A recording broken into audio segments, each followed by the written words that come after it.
Hello, Internet, and welcome to Arena Time here on ShoutStone. We are resuming our coverage of Totalbiscuit's run through the arena. We are already 4 games down, so it's time to dive into game number 5. I don't really have anything good for a segue here, so let's just hop into the action right now. It is Malfurion versus Gul'dan. Totalbiscuit playing the part of Malfurion the Druid. Tupelo playing the part of Gul'dan the Warlock. Once again, post-patch play. So exciting.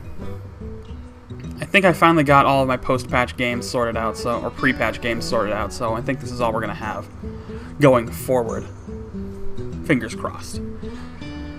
But man, the beta keeps growing in leaps and bounds every single day. Blizzard's doing a lot of more invites. I think... I don't know, I'm feeling like we might be approaching open beta, possibly by BlizzCon. I think that's going to be one of the big BlizzCon announcements, is the release of open beta. I could be just being way optimistic, but hey, you know, whatever. Sometimes you just gotta be optimistic, right? Alright, so an early start. Not a whole lot in play at the moment. Warlock player trying to probably find a way to... see if at least he has a way to shut down the threat immediately, but doubtful. At least not something that would at least be overkill. Alright, so he gets that loot hoarder on the field. Could be a very easy trade to get rid of that. Not even a trade, just a quick poke with that. It'll drop the Divine Shield, but it'll at least kill the minion. Yeah, it's exactly what he's going to do. Sacrifices Divine Shield. Does trigger the card draw, but at this point in the game, it's not a huge deal. More of a big deal later on.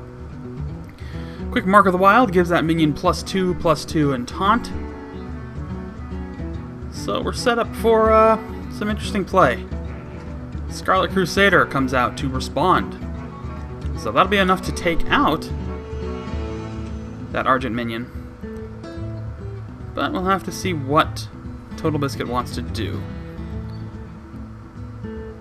Gonna play the Priestess. Pop Hero Power. Pop the Divine Shield. So that's gonna force it to die in order to take out. Oh, and now it can't, thanks to that quick buff of health, which is actually a key strategy there. It was enough to give it that extra point of health and prevent its instant death from the minion. But a quick Shadow Bolt does cause it to die, and throw in the 3 points for minion damage for good measure. So now a fairly vulnerable minion on there, probably something TB could take out by popping his hero power if he chooses to do that. Still really early to not worry too much about taking 3 points of damage. I'm going to throw out the Gnomish Inventor, get a Spellbreaker card, and just pass the turn because he doesn't have any more mana to do anything with. Alright, Stampeding Kodo is going to come in to clear that minion out, and another 3 points of damage into play. So, in a bit of a rough spot right now. I mean, the health totals aren't a big deal, but the minions are starting to get a little out of control on Tupelo's side. There's only 2, mind you, but you got to keep in mind that every turn, you know, you got to play your minions, then you got to wait to do anything with them. So, we're still staring at a reasonable threat on the other side of the table, and some pretty good removal play so far by the Warlock player. Alright, Violent Teacher going to come into play. Going to drop the coin, which will trigger 1 spawn from that. And all he can really play at this point is Power of the Wild. I don't know if he wants to drop that on that Violet Teacher, however. Could also pop his Hero Power, take that Scarlet Protector out. I'm going to pop the Power of the Wild, summon a Panther, which is going to trigger another minion, so... Alright, so a little bit of consideration coming up on that side, a little bit of interesting minions. We're starting to see some balance hit, I guess, is what I'm trying to say. But a pretty good play to get response back. I'm surprised that the Scarlet Protector is still alive. Granted, if either one of those students are left in play by the time this turn is passed, it will die. Sacrificing one of those. Oh, but a quick Hellfire is going to remove that threat. Sacrifices the own minion, and the field is clear. So, Interesting play to clear the field. Hellfire, usually a little more of a desperation type move, but I think he evaluated it and didn't really want Totalbiscuit to have the advantage, so instead he plays a Brewmaster card, now the only minion on the field, pays 3 damage for it, and every minion he has, but I think it worked out pretty well. And Azure Drake now on the field to get an extra card draw and some spell power. Not really a spell-heavy deck, so the spell power not a huge factor in this particular game. Blood Imp now coming into play, and a Lord of the Arena. Now we're starting to get into some dangerous territory, because TB is going to have to put some interesting things into play to start to counteract what he's going to have to deal with here. I mean, first, that Lord of the Arena is a big problem. The Blood Imp is, you know, it's basically a buff that really you can't do anything about unless you can break the stealth or play any kind of AoE. But at this point, it's a little tricky. Still has that Dark Scale Healer, so his health is not completely rendered, but he is looking at 10 damage on the other side of the field. He's going to play Bear Form to get a quick taunt, so at least he's going to be able to survive one more turn. Will almost certainly have to sacrifice that Bear Form to the Lord of the Arena and not be able to take it out. But if his minions last, he will be able to take it out with one of those Murlocs. So there is that advantage. Alright, Warlock life tapping in now. He could take that Brewmaster and use it to take out the 2/1 Murloc for free. Alright, no, instead he's going to play Drain Life, which will recover a little bit of health. And he'll take the 1/1 Murloc out at no sacrifice. So now, TB could trade his Azure Drake for that Lord of the Arena before he has a chance to do that 6 points of damage. But he's going to want to get more out there. Has that Druid of the Claw, could put that into play, get another minion out on the field. Also has the Cult Master, he's looking at 8 mana, so... Spellbreaker, don't think it's necessary to quite play that yet. I don't really think he wants to worry too much about shutting down the taunt on that Lord of the Arena. Instead, he wants to kill it. I think you gotta get that minion off the field. ASAP. But yeah, the options here are pretty slim at the 8-drop point. I mean... Alright, so he is going to sacrifice... he's going to sacrifice the Azure Drake, pop Cat Form instead, and use that to take out the Brewmaster, pop his hero power, and do a quick point of damage to Tupelo. Alright, so now things are getting a little bit more under control. I mean, health is still a big concern. He's reaching that halfway point. He's at about 17 points of health, including that armor. Questing Adventurer coming into play. Now every card that is played after that will provide +1/+1 to that Questing Adventurer.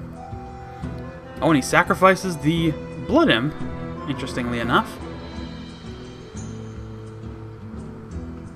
So we're still looking at some concern for Totalbiscuit. He could pop that Spellbreaker on the Questing Adventurer before it gets too problematic. It's certainly a concern. You know, drop it back down to at least a 2/2 minion. That makes it a little less of a problem. But granted, anything is a bit of a problem at this point when health is starting to get on the dangerous levels. He does also have that Dark Scale Healer. He could effectively play both of those cards if he wanted to at least recover some health and get a couple minions on the field that are a little significant. So he is going to Spellbreak the Questing Adventurer, shut down that threat before it becomes anything serious. Now he could either put that Cult Master into play. Nope, instead he's going to pop his hero power, use it to take out the Dragonling for free, because he can sacrifice his armor for it instead of his health, and pass the turn. So now what we're looking at, well, I'm going to drop his Questing Adventurer because it's basically useless, and his Mortal Coil, and plays a Fen Creeper. Another life tap, so alright, Warlock player still in a comfortable position to do life taps. I mean, he was over 20 hit points at that point, so that's fine. Alright, but now we're getting into some serious business with Gul'dan Protector and a Loot Hoarder coming into play. So an 8/8 minion with taunt is going to be a serious problem. Stormwind Champion, however, going to come in and power overwhelming to finish it off. Worth the trade? Quite possibly. Field is clear again. Another life tap.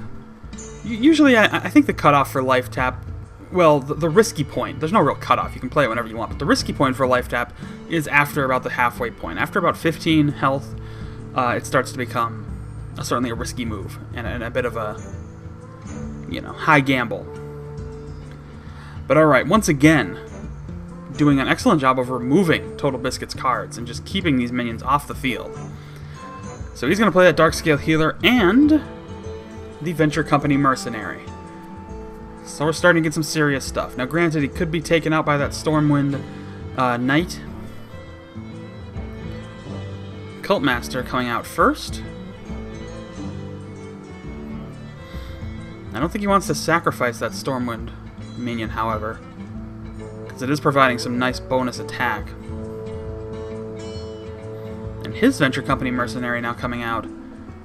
And yeah, TB is in a dangerous spot, so he has to take out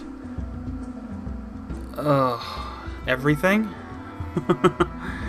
If he can't take out everything, or at least 3, he has to take out at least the Venture Company Mercenary, which he can do by just trading his Mercenary. He has to take that out. He has to take out then 2 of the other ones. I mean, he can't leave any 2 up, but any 1 will allow him to survive, potentially. Who knows what's actually in the hand. I'm pretty sure this is going to be GG, however, for TB. I don't think he's really going to have the options to shut this down. He's going to try playing Mind Control Tech. I guess let's see what he gets out of it.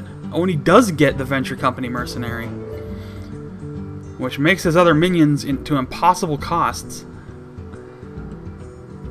But he can still take out some serious threats here. Let's see what happens. So he manages to shut that down, sacrifices one of those Venture Company Mercenaries, pops his hero power again and a quick point of damage. And he lives for at least 1 more turn, depending on what Tupelo has in his hand. Is only sitting on 8 points of damage. Shadow Bolt to damage, and finally kill off that Venture Company Mercenary. Dread Infernal.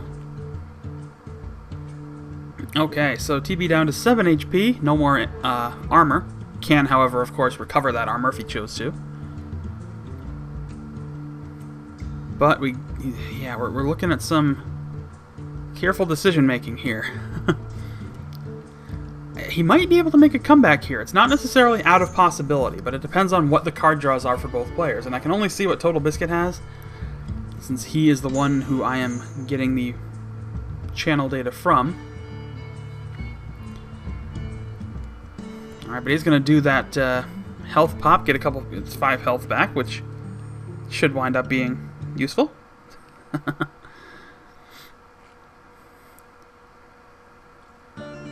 Alright, damage dealt.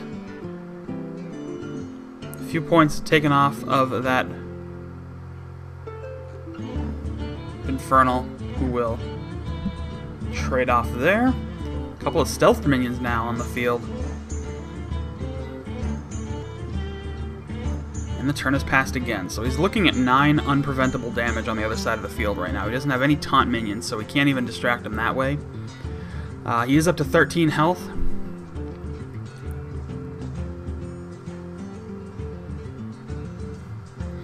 Alright, Ravenhold Assassin and the Loot Hoarder put into play.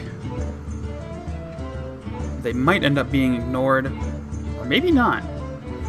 Oh, and the Sunfury Protector comes out to give everything taunt, and yes, they will be ignored. Alright, so TB down to 4 health. Once again in a position where he has to kill off the 2 taunt minions. They have to die. Oh, nope, and, well, never mind. Soulfire will finish things off. 4 points of damage. That is going to do it. TB, unfortunately, will drop game number 2. And that's going to put him up to 3-2 on the run so far. So there you have it. Another run through the arena by TB at a dangerous point. We'll have to see how it pans out for the next few games, if there are any more than one. We still got at least one in store. So that's going to do it for this episode of Arena Time. I'll be back on Friday with Game 6 of this arena run. If you want to find me on Facebook and Twitter, links are in the description below. I always want followers there. It's always wonderful. And you can leave a comment, like this video, and subscribe for daily Hearthstone updates. But once again, that'll do it. Thanks so much for watching, and I'll see you all next time.